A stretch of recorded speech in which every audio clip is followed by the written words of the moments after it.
Қыз босанғанның пайдасы бірінші ол емес қыз. Сен кішкене өзіңді тәрбиелейсің. Ертең қызың күйеуге шығады. Мына құда болатын болдым, құдалардан ұят болды деп бір нәрсе болса біреумен ұрысып төбелесе кетпейсің. Қазір қыздары бой жетіп отқан жерде еркектер отыр. Көшеде разборкаға шығасың ба? Расына-рас біреумен. Өлсең де шықпайсың. Күшті болсаң да шықпайсың. Білесің, не қыласың?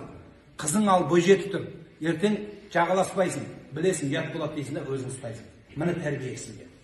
Қызыңыздың өзі, қыздың алдында боқтамайсыз. Енді ант ұрған, құдай ұрған еркектер болса, ол боқтай береді. Өзі чортикпен, іш киіммен үйде шауып жүре береді. Біздің ата-бабамызда қызының алдында шапан шешпеген, білесіздер ғой. Қыздың алдында. Мен жақында бір апаның жаназасын шығардым. Сонда соның туысқандары қыздар айтып отыр. Біздің шешеміз дейді, үйде күйеу баласы өзінің қызының күйеу үйде болғанда туалетке кірмейтін еді дейді. Квартирада туалетке кірмейтін еді дейді. Соншама ана еркекті бөтен еркек деп, күйеу баласы болса да құрметтеп, жарылып кетсе де ұстайды екен.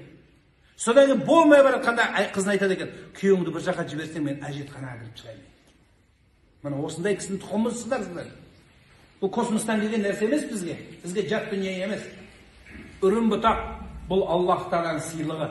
Соның ішіндегі, сол сыйлықтың ішіндегі ерекшесі ол қыз болады сізге. Қыз болса қайғырмаңыз. Алхамдулилля деп қуанышпен, жақсылықпен күтіп алыңыз. Семьяңызға Құдай тағала береке береді. Осына кебжеде айтқанда, менің енем қыз туды деп шапалақпен ұрып, күйеуім қыз туа бересін деп шапалақпен ұрған деді.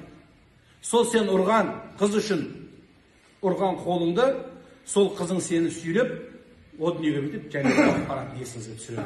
Ал енді сыйлық алып келесіздер үйге, подарка. Сол подарка сыйлық алып келгенде 3-4 балаң бар деп айтайық.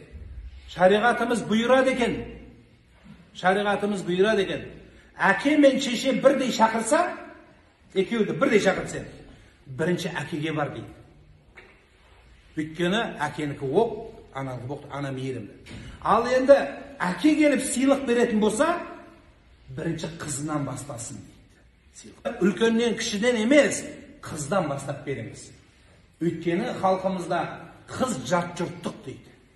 Ертең кетеді, бақ ашылса. Қыз тәрбиесінде ол ең мән беретін нәрселер тәлім тәрбиесі. Бірінші орында әдебі болады. Өйткені сенің берген сол тәрбиеңмен ертең ол бір жердің келіні болып, ерін сүйрейтін болады. Ол ерден тұқым шығады деп айтылады асари хабарларда. Бір еркектің сауабы өлшенеді екен. Сауабы өлшенген кезде Алла субхана ва таала қараса сәл сауап жетпей қалар екен бұған. Я Рабби, сауап жетпей тұр. Сен мейірімдісің ғой деді. Алла шын мәнінде мейірімді. Мен бір сауап іздеп келейін, мені жіберші дейді. Алла рахымды бар дейді. Жүгірген күйде жүгіріп келіп, әкеге келеді бала. Әкеге келеді. Әкешім, маған кішкене сауап жетпей жатыр. Жәннетке баруыма жетпей жатыр. Сен тудырдың ғой мені, сауап берші десе. Танымаймын. Мен сені танымаймын деп қашамыз бәріміз. Кімсің сен? Шешесіне барады, Құранда аятта солай келеді. Ва әби, әке шешесіне барады, әке шешесі де танымайды. Танымаймыз дейді, аназда әкелдім. Сонда кімге барады? Достарына барады, танымайды. Кластастарға барасыздар. Кластас, талай билеген біз екеуміз. Берші сауап. Жоқ, танымаймын.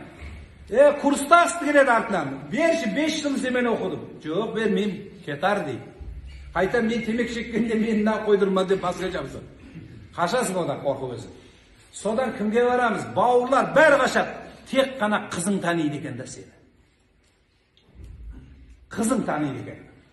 Сонда сол қыз енді сауабын беремейді, оны беру қолында жоқ. Аллахтың ғана.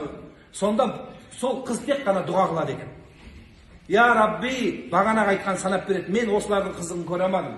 Күйеуге шығып кеттім. Күйеуден де қызметі, мына жағында ені, қайнағалар, солардың қызметі деп жүріп, ажалым жетіп өліп кеттім. Енді осының бір жақсылығы мен жәннетке шешіліп тұр ол қыз. Бірақ жәннетте жалғыз көремадым. Ең болмаса жәннетте көрейінші осы әкемді. Жіберші маған деп сауабын Аллаға алып береді екен әкелер. Сол сен менсінбеген қыз, сен қол көтеріп ұрған қыз, солай болады.